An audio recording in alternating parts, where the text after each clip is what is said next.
Praise the lord. ప్రభునందు ప్రియులారా, ఈ దినము దేవుని వాగ్దానం చదువుకుందాం. నేను అరణ్యంలో త్రోవ కలుగు చేయుచున్నాను, ఎడారిలో నదులు పారజేయుచున్నాను అని ఈ దినము నా ప్రభు తన మాటను వాగ్దానముగా మనకు అనుగ్రహిస్తూ ఉన్నాడు.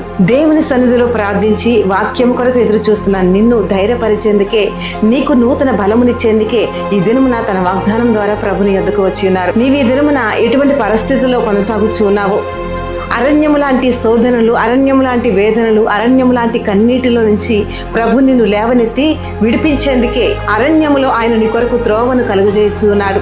నీ కొరకు ఎడారిలో నదులను పారజేయుచున్నాడు. ప్రతి విషయమందు తోడుగా ఉంటూ ప్రతి సమస్య నుండి విడిపిస్తూ ఆరోగ్యం ఇచ్చి క్షేమం ఇచ్చి ఈ దినమంతయు ఆయన కృపలో నడిపించుగాక.